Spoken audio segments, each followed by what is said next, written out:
ನಮಸ್ಕಾರ ವೀಕ್ಷಕರೇ, ಪಿತ್ರಾರ್ಜಿತವಾಗಿ ಬಂದಂಥ ಆಸ್ತಿಯನ್ನು ವಿಲ್ ಮಾಡಬಹುದಾ?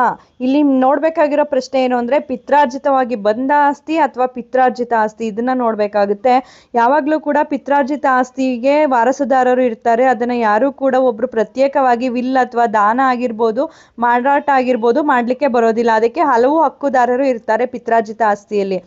ಆದರೂ ಕೆಲವೊಂದು ಸಂದರ್ಭದಲ್ಲಿ ಈ ಒಂದು ಪಿತ್ರಾರ್ಜಿತವಾಗಿ ಬಂದ ಆಸ್ತಿಯನ್ನು ವಿಲ್ ಮಾಡಬಹುದು, ದಾನ ಮಾಡಬಹುದು, ಅಥವಾ ಯಾರಿಗಾದರೂ ಮಾರಾಟ ಕೂಡ ಮಾಡಬಹುದು. ಯಾವ ಸಂದರ್ಭದಲ್ಲಿ ಅನ್ನೋದಾದರೆ, ಈಗ ಒಂದು ಪಿತ್ರಾರ್ಜಿತ ಆಸ್ತಿ ಏನಿರುತ್ತೆ ಅದು ಒಬ್ಬ ವ್ಯಕ್ತಿಗೆ ಭಾಗ ಆಗಿ ಬಂದಿರುತ್ತೆ.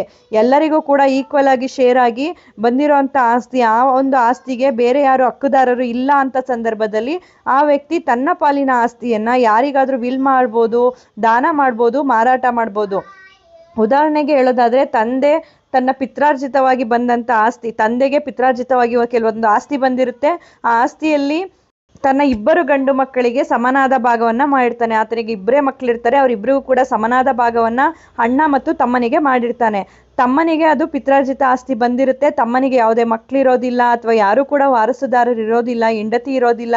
ಅಂಥ ಸಂದರ್ಭದಲ್ಲಿ ಆತ ಏನು ಮಾಡ್ಬೋದು, ತನಗೆ ಬಂದಂಥ ಪಾಲನ್ನು ಯಾರಿಗೆ ಬೇಕಾದರೂ ದಾನ ಮಾಡ್ಬೋದು, ಯಾರಿಗೆ ಬೇಕಾದರೂ ವಿಲ್ ಮಾಡ್ಬೋದು, ಅಥವಾ ಮಾರಾಟ ಕೂಡ ಮಾಡ್ಬೋದಾಗಿರುತ್ತೆ. ಆತನ ಆಸ್ತಿ ಆಗಿರುತ್ತೆ, ಅದು ಸ್ವಯಾರ್ಜಿತವಾಗಿ ಮಾರ್ಪಾಡಾಗಿರುತ್ತೆ.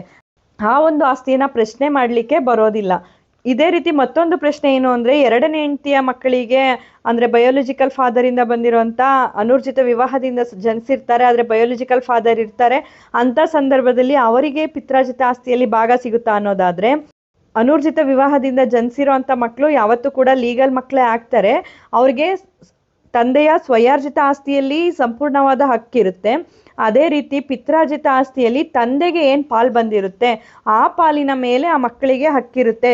ನೇರವಾಗಿ ಪಿತ್ರಾರ್ಜಿತ ಆಸ್ತಿಯಲ್ಲಿ ಯಾವುದೇ ಹಕ್ಕಿರೋದಿಲ್ಲ. ಆ ಪಿತ್ರಾರ್ಜಿತ ಆಸ್ತಿ ಭಾಗ ಆಗಿ ತಂದೆಗೆ ಬಂದಂಥ ಸಂದರ್ಭದಲ್ಲಿ ಆ ತಂದೆಗೆ ಮೊದಲನೇ ವಿವಾಹದಲ್ಲಿ ಒಬ್ಬ ಮಗ ಇರ್ತಾನೆ, ಎರಡನೇ ವಿವಾಹ ಅಂದರೆ ಅನೂರ್ಜಿತ ವಿವಾಹದಿಂದ ಇನ್ನೊಬ್ಬ ಮಗ ಇರ್ತಾನೆ ಅಂದಾಗ ಮೊದಲನೇ ಮಗನಿಗೆ ಮತ್ತು ತಂದೆಗೆ ಸಮಾನ ಭಾಗ ಆಗುತ್ತೆ. 2 ಎಕರೆ ಜಮೀನಿತ್ತು ಅಂದರೆ ತಂದೆಗೆ 1 ಎಕರೆ, ಮಗನಿಗೆ 1 ಎಕರೆ, ಮೊದಲನೇ ವಿವಾಹದ ಮಗನಿಗೆ 1 ಎಕರೆ ಹೋಗುತ್ತೆ.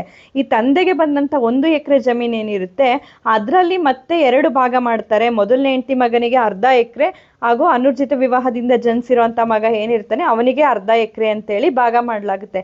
ಈ ರೀತಿ ಆತ ಪಿತ್ರಾರ್ಜಿತ ಆಸ್ತಿಯನ್ನು ಪಡಿಬೋದು, ಆದರೆ ತಂದೆಯಿಂದ ಪಡಿಬೋದಾಗಿರುತ್ತೆ. ಈ ಒಂದು ಮಾಹಿತಿ ಉಪಯುಕ್ತ ಆಗಿದೆ ಅನ್ಕೋತೀನಿ. ಮತ್ತಷ್ಟು ಮಾಹಿತಿಗಾಗಿ ನಮ್ಮ ಚಾನಲನ್ನು ಲೈಕ್ ಮಾಡಿ, ಶೇರ್ ಮಾಡಿ, ಮತ್ತಷ್ಟು ಜನರಿಗೆ ಈ ವಿಚಾರವನ್ನು ಹಂಚಿ.